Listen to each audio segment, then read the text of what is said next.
Okay,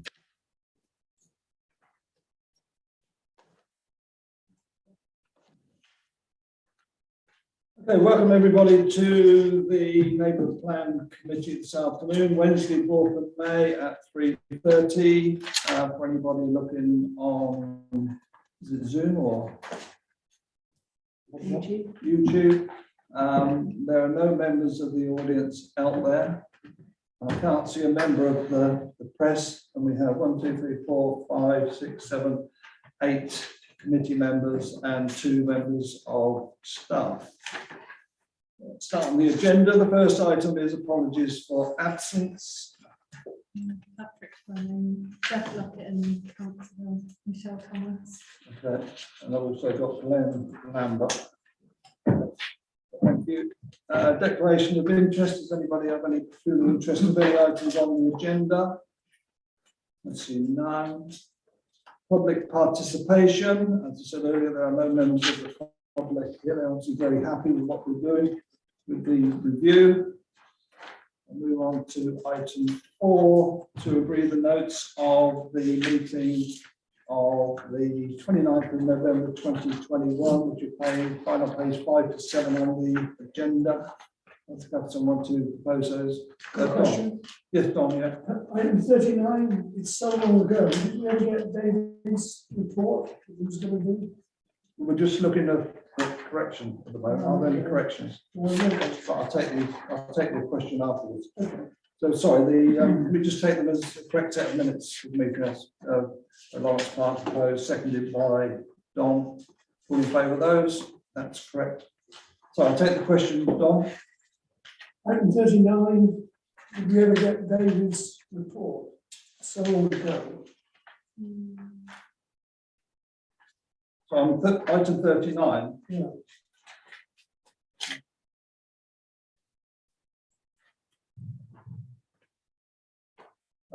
Other than you, I don't think there were many more, were there? Jerry? It's item 39. It's a second paragraph where David was going to send something. A further addition to the notes regarding the number of respondents to the consultation who were opposed to the development of Gillett's playing fields and the reasons for the site inclusion in the joint Henley and Harpston, they'd be sent to David Whitehead, the Deputy Town Clerk and the Plan Officer, for consideration at the next meeting. No. I know on the responses to SODC, which obviously you were one of them, there are only 3 that I've read that were opposing the Gillett's field. That was on these responses that came from SODC. Personal responses. Yeah. Okay. Item 5, update from the Plan Officer to receive an update on the progress since the last meeting. Jodie. Thank you. So yeah, it's been a while since we last met, which was on the 29th of November of last year. Since then, there's been a public consultation that's been taking place, and that was undertaken by South Oxfordshire District Council. That commenced on the 26th of January this year and ended on the 16th of March. During that consultation, 29 responses were received. This included those from the members of the public, site promoters, SODC, the County Council and Children's Conservation Board. All of these responses are available on the website, and they're split into 2 main reports. So following that consultation, Andrew Ashcroft was appointed by the District Council to carry out the examination of the plan. His role is to make recommendations on the draft plan and ultimately on if the plan should proceed to referendum. The examiner issued a clarification date on the 30th of March this year, and this will be discussed on the next agenda item. Thank you. Okay. Yeah, I would say personally the respondents were disappointed to SODC. You know, you had 6 weeks to respond to the document, which is here, and and so I've got a list of all these in front of me, and there were only kind of 3 or 4 responses. Well, actually, it's good for us. There were only 3 or 4 responses that were against particular land that's put forward. And obviously, 3 of those were for Gillets, but as many as there were against, there were more for. And also, which we'll probably go on to later, the responses that came from developers. It seems that they were more concerned of what was going to happen at Highlands Farm than what was going to become on their land. And they would kind of use that as an excuse that as we were supported Highlands Farm, we thought we should support theirs.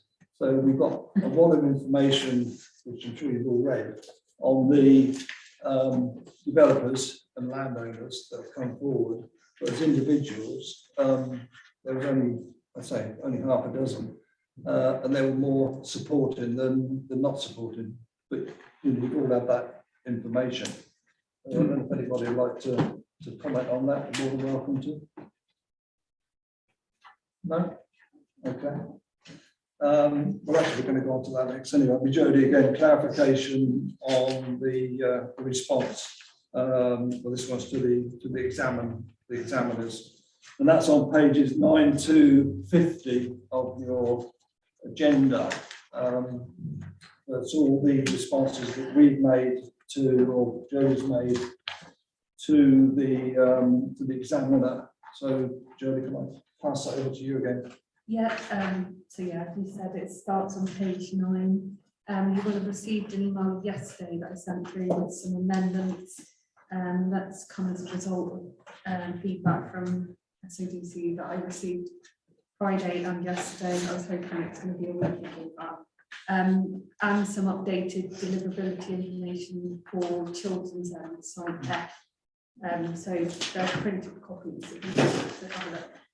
They're relatively minor word changes and just changes to the layout a little bit and adding more detail where they feel that would be helpful.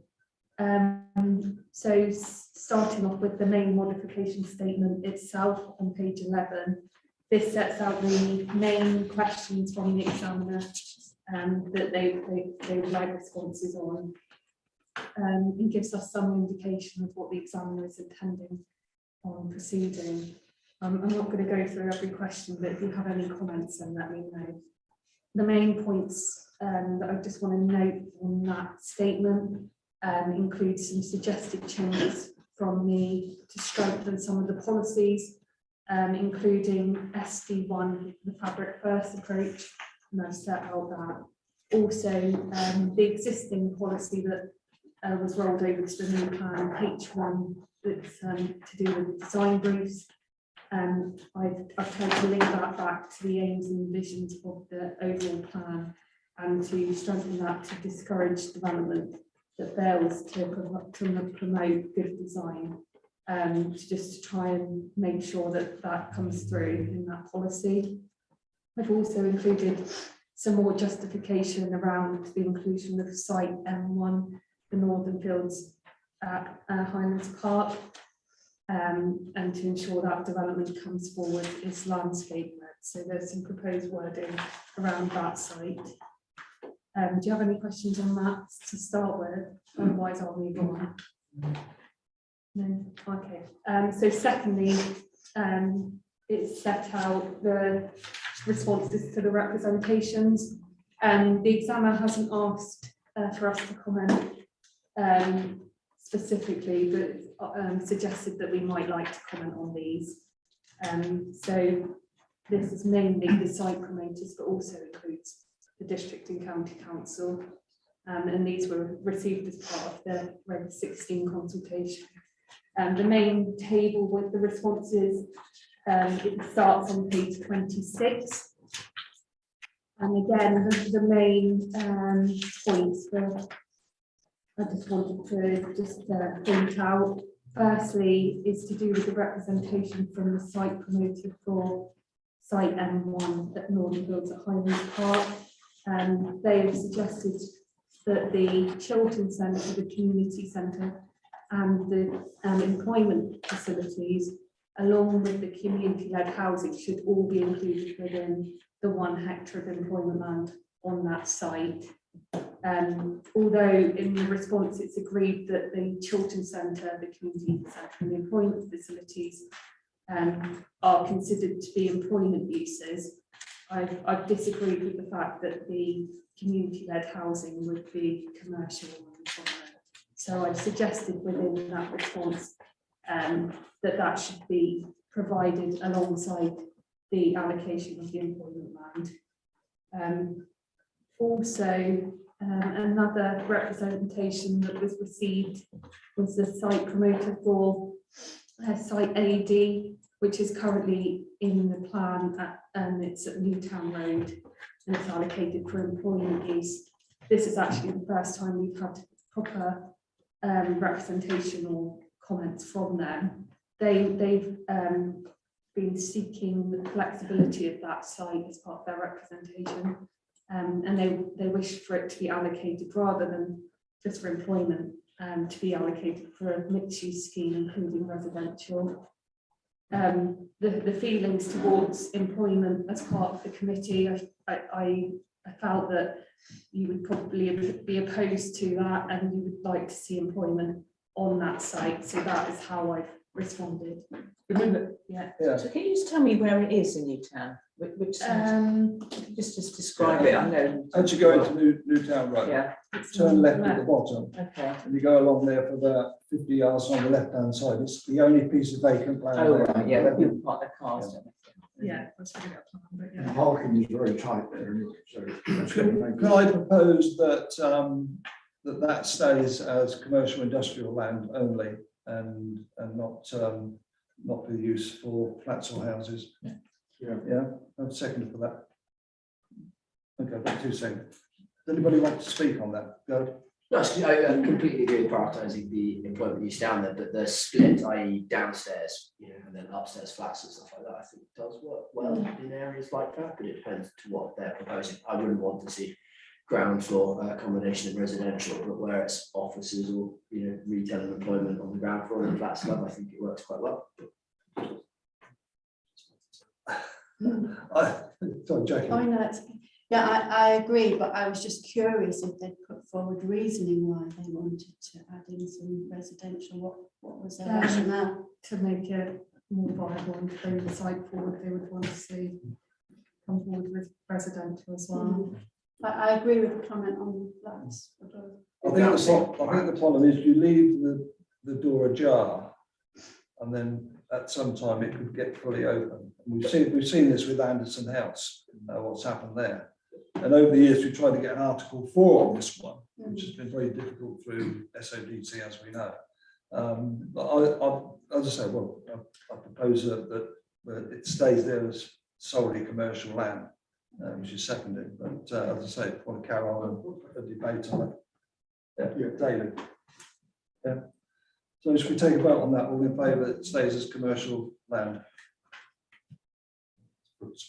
And what about the Highlands Park that I set out, that the community-led housing? Yeah, there's no point having a community-led housing. That's the other one. They're not the same uses. Yeah, the community-led housing should be solely for houses, and that should not go into commercial. Yeah, we're all in favour of that. Yeah.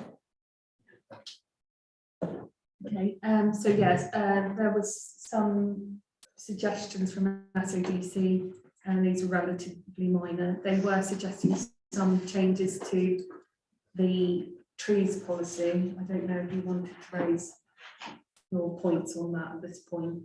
Yeah, basically what it was, I think in the policy it basically said that there should be a certain amount of trees on the site, and we feel that SODC probably want to water that down to say if trees weren't fit, you could put a shrub or a bush, and I don't think we should agree for that. I think the policy states there should be a minimum of 3 trees on any new housing. Even one house in the garden should have at least 3 trees, rather than putting in there that it could have a bush or a shrub. You could get a bush or a shrub that way and just cut it back, so you're never going to finish up with a tree. So we felt that that shouldn't be watered down from what's already in our policy. Do you want any to support that? Yeah, probably. At the moment, we've suggested some wording. Do you want to read that? In small developments where tree planting is practical, other equivalent enhancement measures should be considered, such as hedge or shrub planting. However, as Councillor Arlett's explaining, he thinks that that would allow the option of not providing trees. So I'm suggesting I want a decision on whether we actually remove that and just state that we would not like to see the weakening of this policy.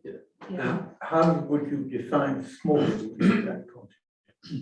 yeah, exactly. It's all down to the planning officer at SODC. Yeah. Bonsai tree count. Yeah, that's fine. I can do that. Yeah. Are these trees to be planted in the gardens of the houses or what's surrounding the gardens? So part of it is within the gardens. Within its curtilage. Yeah. I think we've had this with feedback before. I think we should try and stay as strict as possible, and we can consider each application at a later stage.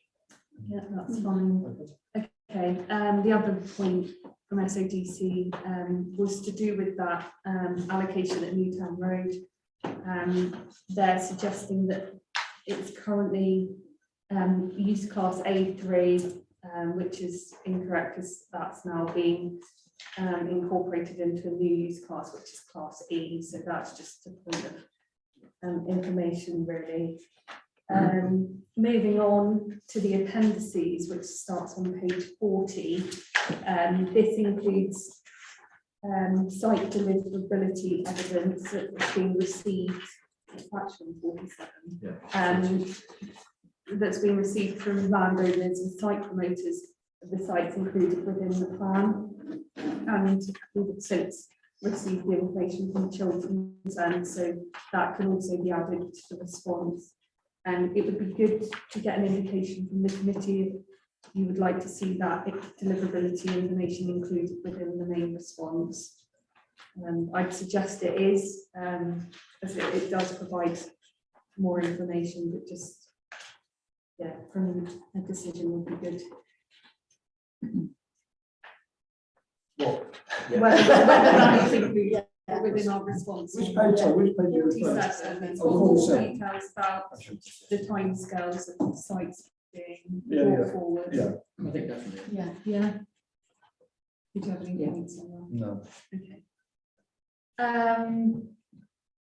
And I've noticed an error, which I'd like to amend on page 20. It states extra care accommodation rather than C2 care homes. So I'll amend that. The updated response, as that's quite a lot of amendments I've just gone through, will be considered by planning committee next week. So if you wanted a full copy of the response, and you'll still have the opportunity to let me know if you have any concerns before that committee, that would just let me know. Are you just talking about your response or the response from? The overall response, yeah. Okay. Is that SODC as well? Are you going to talk about that? I've talked about that. You said you have. Not each one. No, Not each item, I just said that they were relatively small. Well, they are. It was annoying actually. It was annoying the time it took to get this, and I'd say where Jodie's put the dates up there. You know, we feel that they could have responded a lot quicker. I think it took a phone call on last Friday to even get it out on time, which obviously meant that Jodie's had to work through the weekend to get all these reports, further reports out to us. So it's a wee bit annoying. Plus they got their graph at the bottom. You all got hard copy. They've even got the Highlands Farm in the wrong place, and also Thames Farm in the wrong place. They've got Thames Farm in Lower Shiplake and Highlands Farm in Rotherfield Grays. That's a bit worrying. Anyway, we're correct all that. So But other than that, you've gone all through this, each one, sorry, Jodie. Oh, yeah, there was no need to go through to each one Yeah. really, but yeah, if there's any questions on anything. Yeah. You all managed to read this. This is one that came from SABC at the end part of last week. Yeah, I haven't gone back and checked what paragraph Yeah. 13.5 had in it, just noticed. You'll get a chance at planning to go through it. Can I also ask, will this have to go to referendum, or is it the examiner who will tell us whether or not? So we've produced a statement, we actually go on to that, Okay. which I wait, and I'll explain it then. Could I ask, Yeah. page 20, page 20, not page 20. Which paragraph it was, that extra care was changed to something else? C2. Yeah, okay. Mine, page 20 at the bottom of the page, or page 20? Are you page 20 of 54? Yeah, I'm on Yeah, page 20. okay. of 54. Which item? 15 point.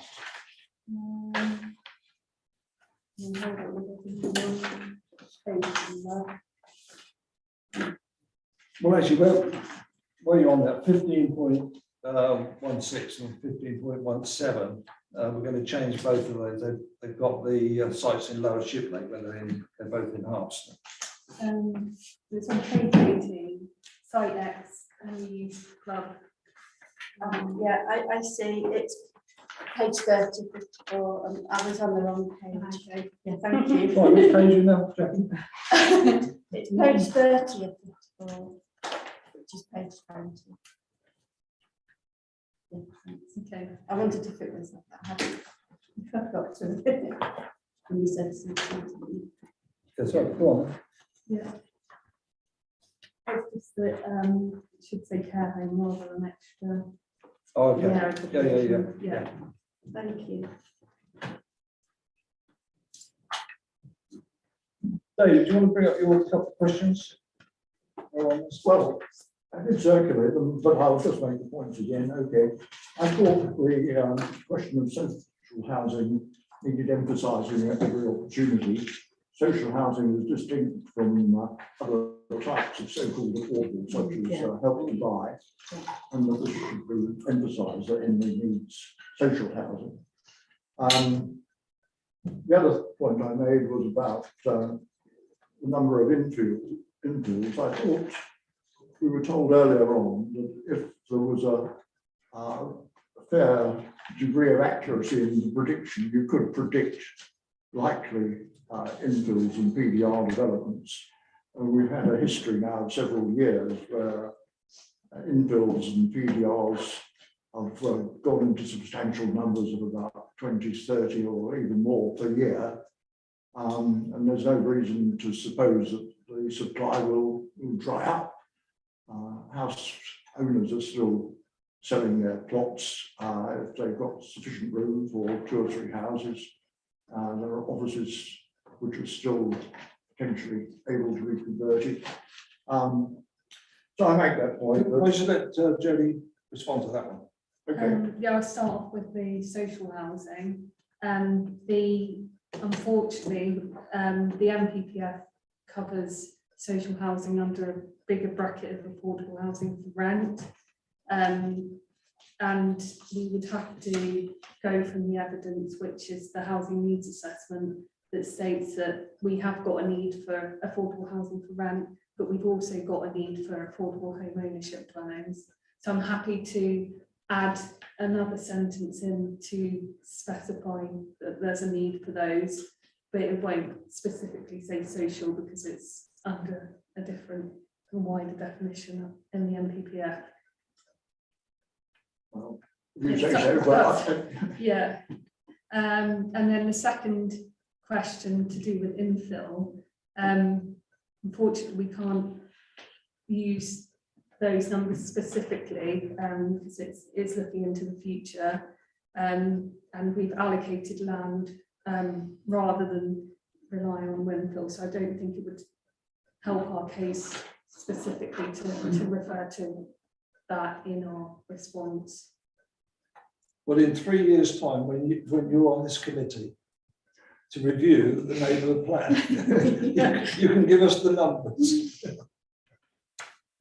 Sorry, carry on.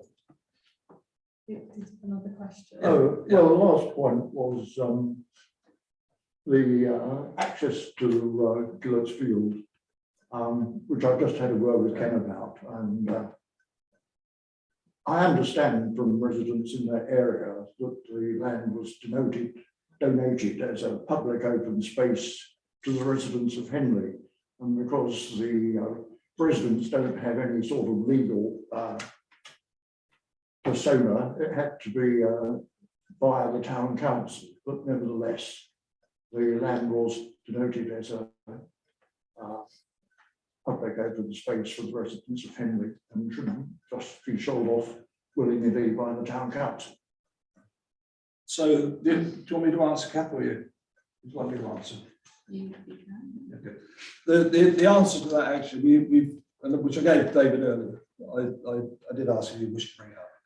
The answer to that actually, the land which is in Blandy Road, the developer did try and get a bungalow on the site, and that was refused. It went to appeal, and it was refused. This is probably going back to 1960-ish or whatever, and that was refused on appeal. And then it was offered to Henley Town Council. We can't find any information where it was offered to residents, and it was offered to Henley Town Council for £1.50, and it's now in Henley Town Council's name on land registry. As far as I'm aware, and this hasn't really been discussed through the Town Council, but I've never heard once where anybody wishes to sell the land. They may well say some kind of lease with a developer that builds at Gillet's Gillett School. But as far as I'm concerned, the land won't be sold. It won't be sold to a developer. And I think that way it would possibly or could possibly stop any further development. Although we know a developer does own a property there which they could knock down tomorrow and have an access. But as far as I'm aware, we wouldn't be selling the land off. And obviously, I'm on record as saying that. Well, I've only got a year to go before the next elections. We're interested to know on what grounds the original plans for a bungalow were rejected by on appeal. They must have been pretty strong to have gone to appeal and still been rejected. I think it was mainly about the trees, which has got a blanket TPO on it. And that still applies. One would consider. So the fight is not lost, David, or done. Anyway, carry on. Yeah, so you had some suggestions in terms of Henley Youth Club, didn't you? Did you want to raise those about referencing? Yeah, I just feel that on the B&M care home, obviously they're still pushing for care home, we're still pushing for houses, and I do think you could build houses on there and make a profit if the land was sold on. I think we should just mention back to the examiner that they have lost an appeal on that site to build a care home, and I think that should be noted to him, just in case he wishes to support B&M care home. You also wanted to remove the reference that we're not relying on that site to provide the housing requirement. Well, yeah, I don't think we need to put a statement that we're not requiring that property. I think it's within our numbers, so the examiner might wish to take something else somewhere else. So I think we should be relying on that piece of land for housing. So would the committee agree that I remove that sentence on page 18? Yeah, on page 18, there's a sentence in there. The site X. Just one comment on that. I think keeping it in for housing would certainly help with when we get to the referendum. Because there was such opposition when they wanted the care home originally, huge opposition to that. Yeah. So it would be supportive of the plan overall at referendum.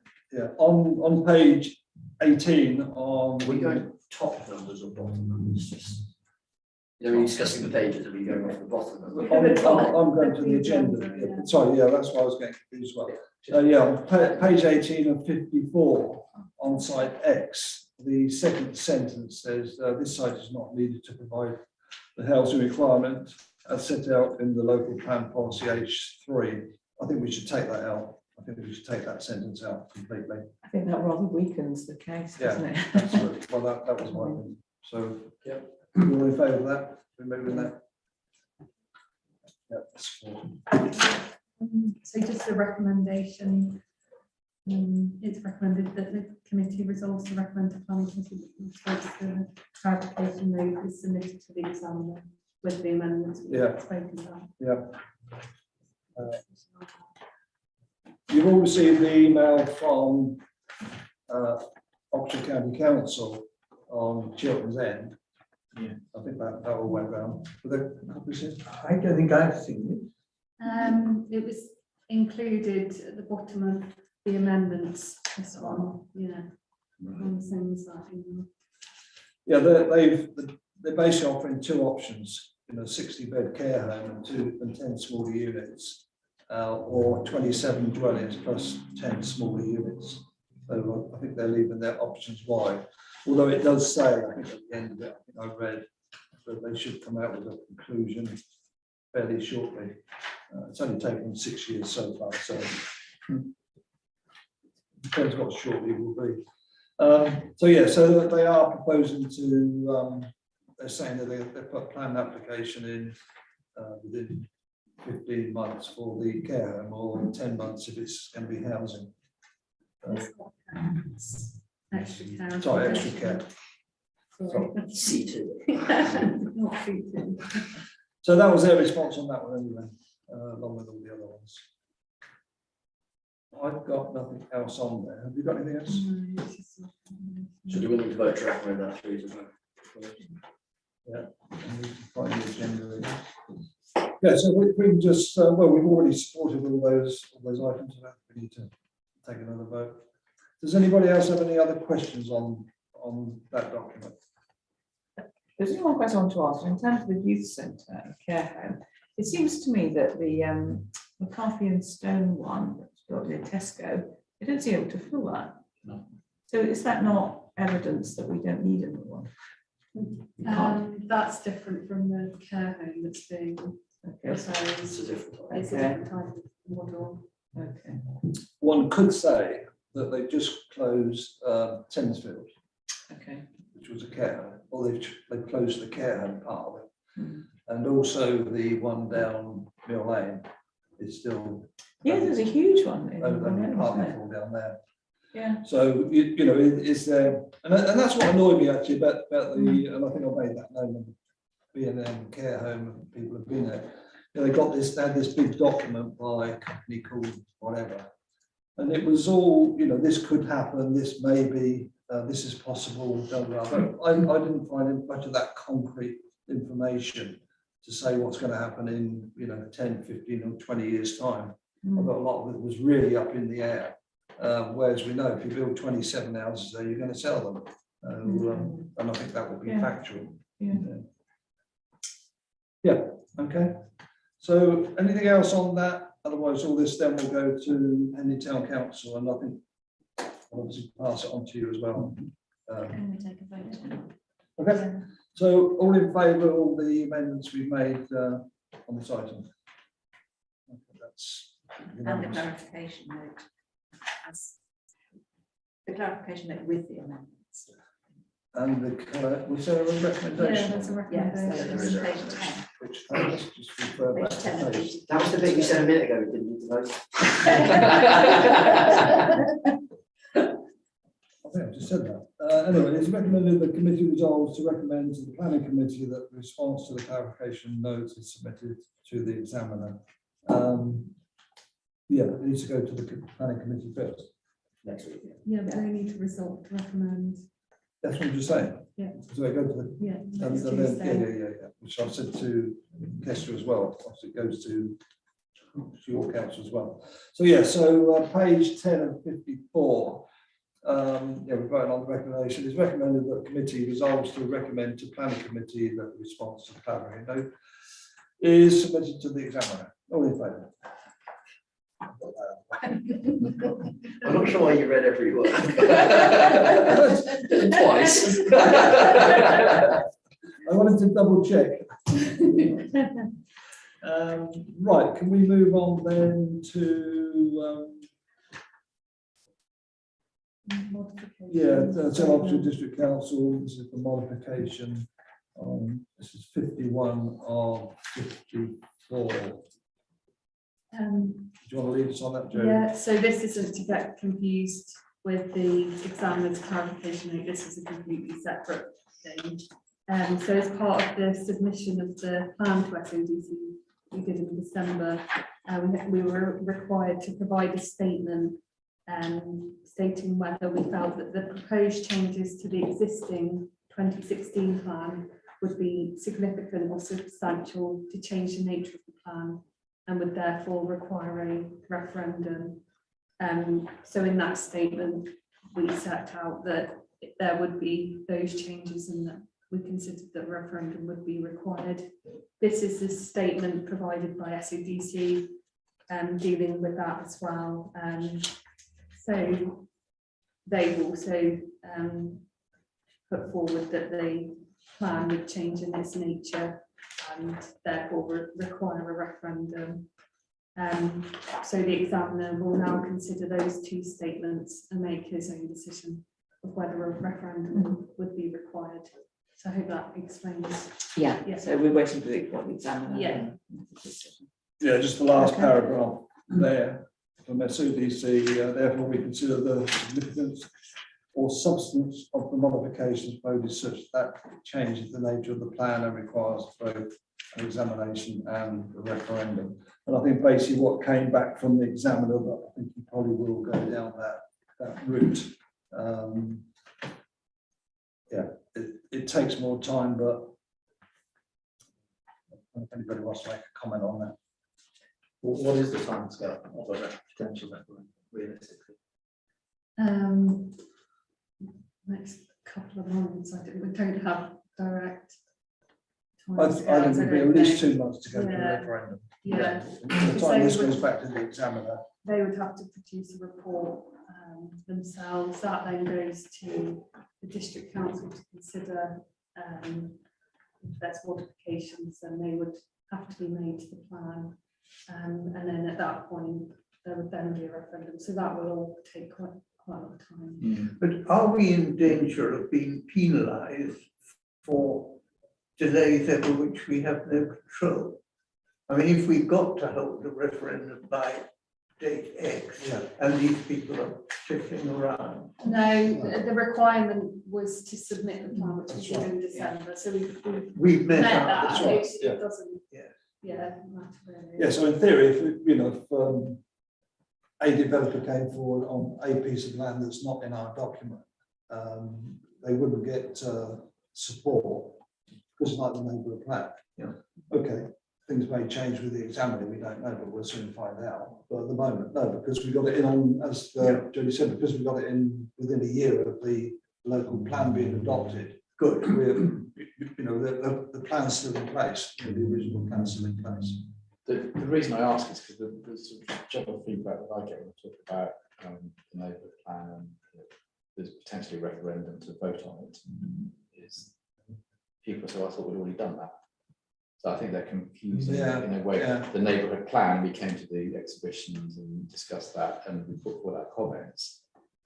So if there is to be a referendum, if it is in 2 months' time, which is in the height of the summer and summer holidays, but also for we as Hart and you as Henry, I think if there is to be a referendum, then I think there's probably a need for some degree of education or what it's about and why it's important that once you vote in the referendum, because at the moment, at least my experience is that people have sort of already done neighbourhood plan, that's it. Yeah.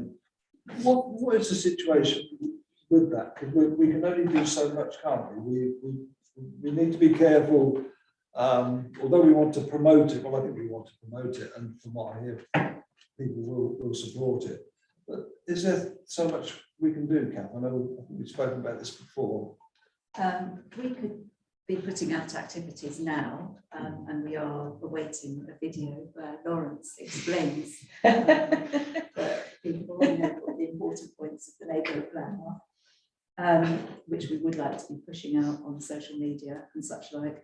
But once it's the run up to the referendum, we as a council, we're not able to do anything. Or we can encourage people to vote, but we can't encourage them to vote in a particular way. Okay, but I think, I think it's really good, especially on social media, because a lot of people, I think, would spend time watching something like that at home, rather than tea, but maybe coming to an exhibition in the town hall is more of a time task. But I think it's also important to explain within that promotion what we do in an unbiased way is the implications if the referendum or if the plan doesn't go through. Because I think a lot of people look at it and go, oh, I don't really agree with that, so I'm going to vote against it. They don't understand that if this doesn't go through, you have to be very careful what we wish for, because there's a whole lot of other implications for people currently I don't think understand particularly well. So we'll, I think we'll chase that video to make sure that we can get that going. I also produced, which is completely what we've done in terms of those questions about what the implications would be, and just trying to set it out what the referendum is, what the plan is, etc. So that would help. Also, I produced some frequently asked questions, which includes answers to those types of things that I can put on the website as well, which probably would help. That's a good point. I think you're exactly right, Matt, because obviously I got the document 2012 to 2027. So you're exactly right. Why am I asked to go and vote again? So so you're exactly right. We do need to get the message out there. Sorry. And if it fails a referendum, then we just don't have a neighbourhood plan, then do we? We don't revert back to the old one. We would still have the existing one in place. And would we have a second crack at the cherry? We would have to, because we've got that requirement to allocate housing. So we would, that's the implication, is that development sites could come forward. Could you remind me about the numbers that are in a referendum? What is required to make it a valid referendum?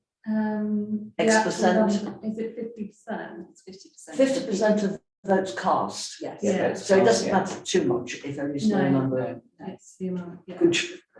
No, but it would be handy to get at least 51. Unless of course. Yeah, but it doesn't matter about the amount of this one. You've got a lobby group. I've gone back to Brexit. Sorry about that. Okay. Okay, so we're on that. So we just take a quick vote on that then. So No, that was just. okay, that's fine then. Right, Community Land Trust. That's you, Kath. Yeah, just to bring an update back to the committee, because the Community Land Trust came out of the neighbourhood plan exhibitions a couple of years ago, really, or about 18 months ago. The Community Land Trust steering group has been looking at the ways to incorporate, and has recently achieved some funding from the Town Council to enable us to get legal advice on how to incorporate. It's a bit limited on what it can do, because our main site is at Highlands Farm, and while we're waiting for the neighbourhood plan to go through, then we can't progress that much further. But once we know more where we are with the neighbourhood plan, and it's hopefully gone through referendum, then the Community Land Trust will be looking to recruit and advertise much more widely. So good. Item 9, next steps, which I think we've talked about that. Yeah, we have just the other thing I didn't mention is the examiner will determine after this examination process, once he's got our responses, whether it can be dealt with under written representations or whether a hearing would be required. So a hearing would be a big task. So at that point, we'll have to have further input from the committee. But mostly these things are done by written representations. Yeah, I personally think the 4-page report that he sent through was very positive for the work we've done. Obviously, a lot that's down to Jodie and Kat. Though I would be surprised if he would, want to open up an examination. I'd be amazed, absolutely amazed. Not that you do these every day, but I thought it really was really positive. The 4 pages that he sent us, and I'll be surprised if we get many more questions on that. And I think the response we're going to get back to him, my view, would cover all the questions that he sent us, and we've obviously responded to today. Does the examiner, is he just examining our plan, or is he examining others?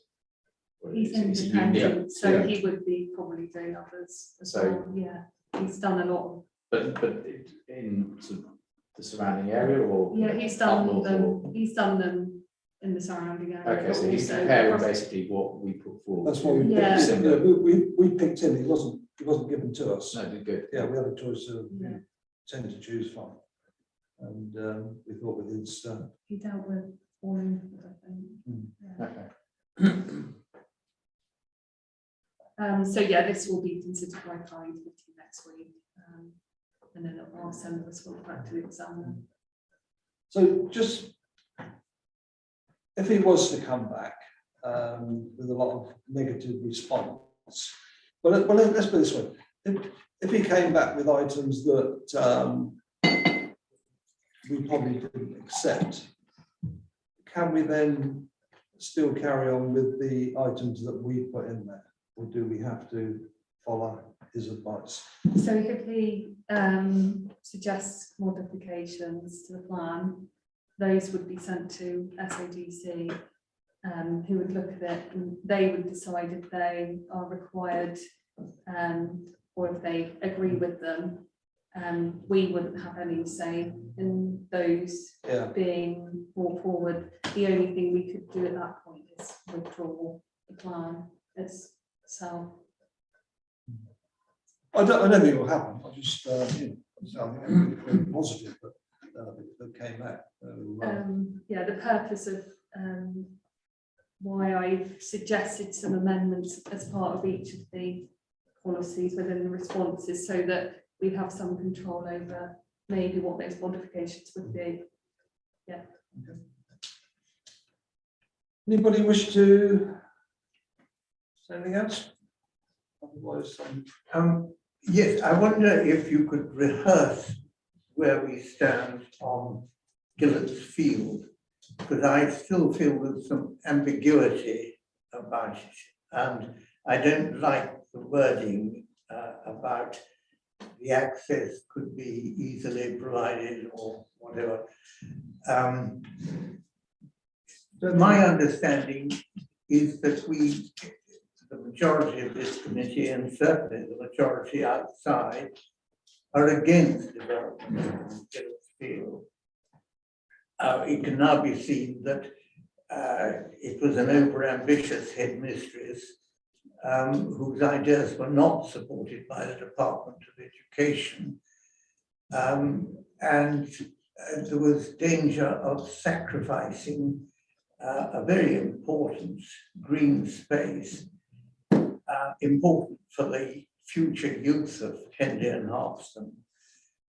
And we should do everything we can to postpone development of it.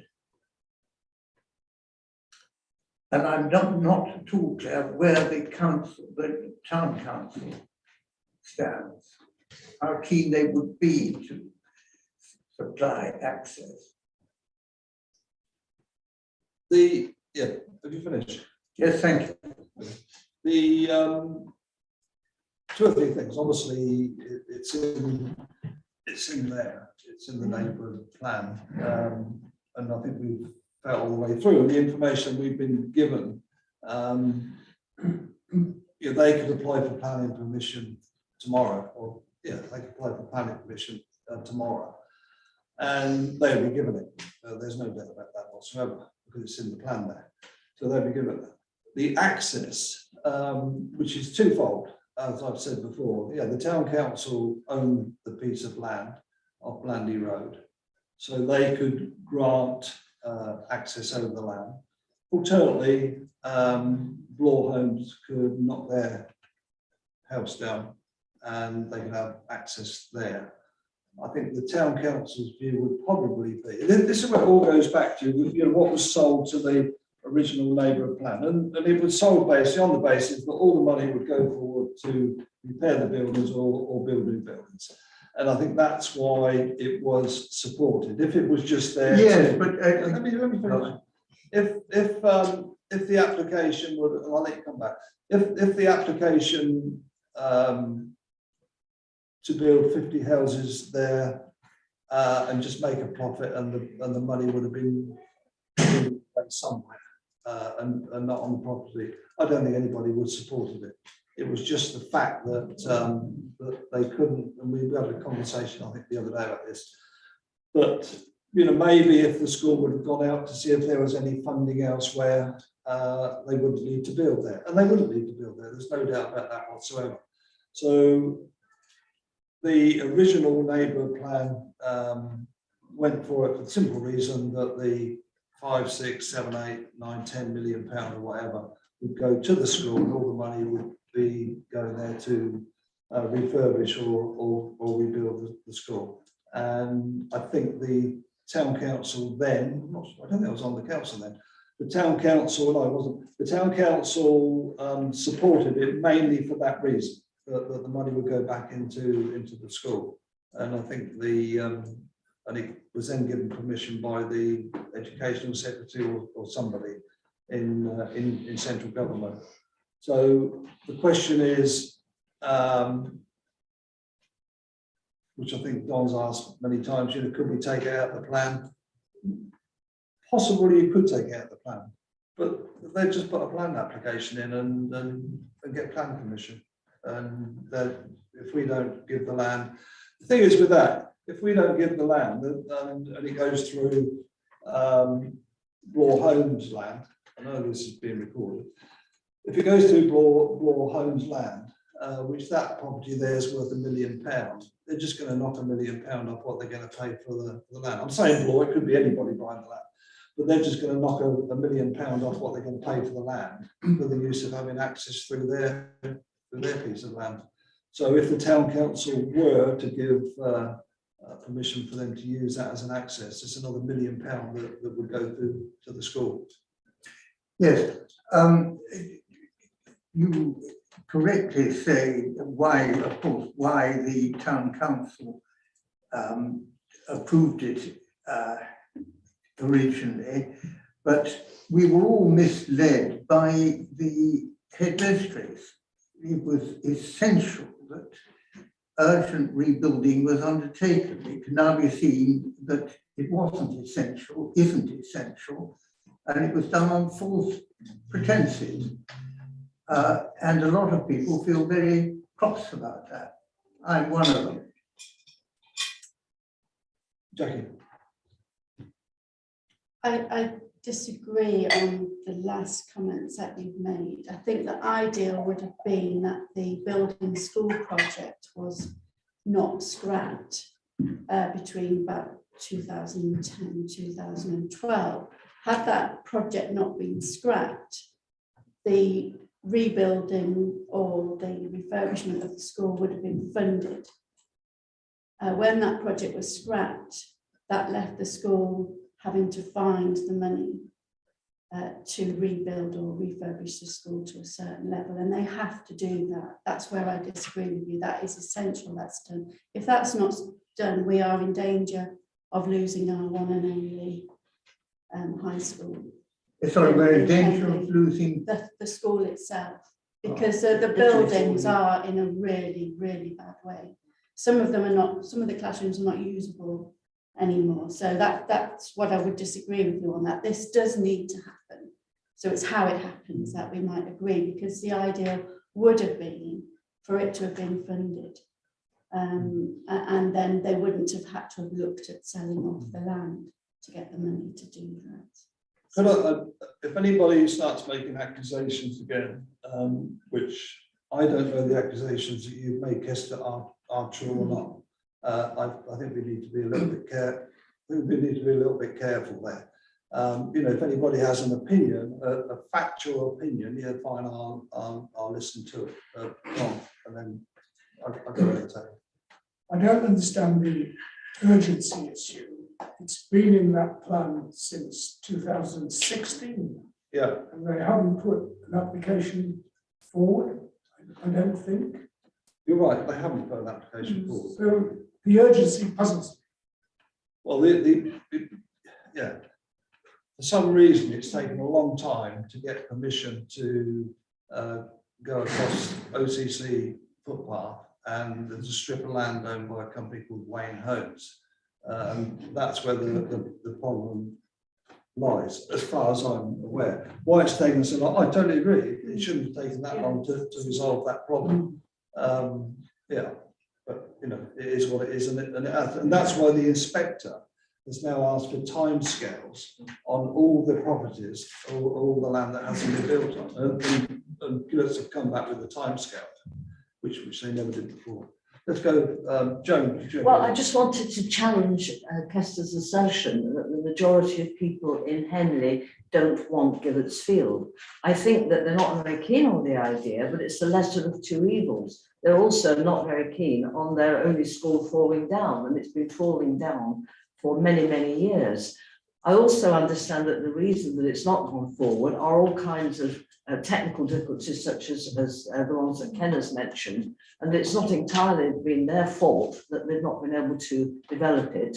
And then thirdly, in terms of somebody getting permission in the last neighbourhood plan and not doing anything about it, it's not just Gillett's, there are other developers for whom the same thing could be said.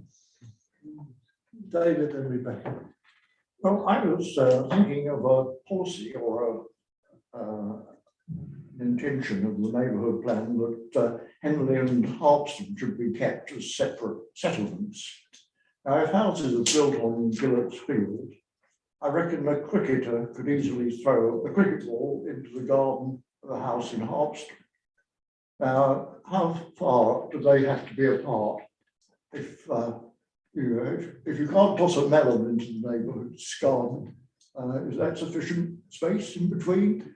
Or I think you're a long way away from houses where these will be built and where Harpston houses are, David. no, It is down here. I reckon I can hit a cricket ball from Gillett's playing fields. Yeah, I'm not saying Harpston, that. but it's, this is pointless. Yeah. I was going to ask you, Kester, apart from the length of time it's taken for them to come forward with an application for planning, why do you say that it's simply an ambition, an over-ambitious headmistress? Do you have some other reason for thinking? Discussions on talking about cricket, particularly cricket and football, and the need to retain adequate space, seemed to me to be dismissed, if not disparaged. Cricket was an old-fashioned game. And it just seemed to an old stager like me to be the worst sort of modern approach. I think the youth of Henley should have every chance of learning to play cricket and football to a high standard. They ought to be, one would expect them to be athletic, strong and able people. And to discussions on, oh, well, we can fill in that hole without, and then you can play on top of it, was so unpractical, so ignorant, frankly. Well, I disagree there. People ask me questions. I've been doing all my life, and people ask me questions. Can I do that? In building, you can do anything. It's just what it's going to cost you, and as simple as that. And in what you're saying there, it's no problem filling a hole. It's just a cost to it. It's as simple as that. I'm going to take one more, and then the problem with all of this is cost. Yeah, we've got way off tangent, and I think within our remit, but This doesn't have the funding to provide cricket coaching, football coaching, rugby coaching anyway. Like a student gets about 1 hour of PE a week total. You know, if they want to do other sports, they have to join Henley Rugby Club or Henley Cricket Club or Hertfordshire Cricket Club or any of the other things. You know, we've gone so far off tangent from what we can do within our remit on this, that I think we're getting distracted. I think you'll find out that the moment I'll tell you. I think you'll find out it's like Henley College, Kester. They play rugby at Henley. Yeah. They play football down at Henley Town, and they play cricket over at the cricket club. Yep. You know, they don't use very much of their own facilities any longer because they're obviously not good enough, or they never were good enough. But that's my point. I mean, do you think that if the facilities were good enough, and actually then they could attract coaching for I don't think the funding, pick a sport? I don't think the and then funding it exists for it becomes- within the state school system. There's no provision made for it. Like all these questions, it's always the whatever you want to provide, where does the money come from? It's taxation, it's greater funding, which we pay for it, but we don't.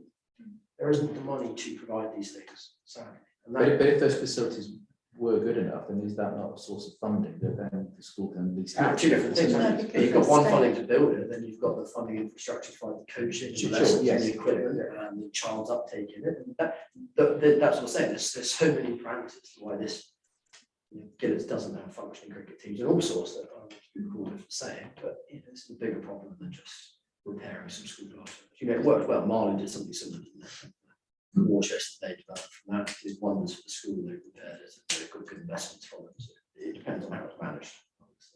Right, did you, Well, I just really wanted to say, and this is the last one. I'm sorry, I just really wanted to say that yes, it's important that the youth appendix should have access to sporting achievements, but it's also important that in the only school, they should have access to a roof, to buildings where the roof doesn't leak, whether it's very, very drafty, and where the school isn't wasting half its budget on maintenance.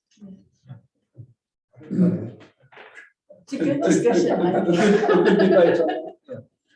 Right, okay, thank you all. Right, next meeting, I think we better leave this until we hear back from the examiner, yeah? Yeah, I'll circulate. Okay. So thank you for all your attendance today and obviously in the past. Big thank you to Jodie for Yeah. plowing through this, work here on Sunday.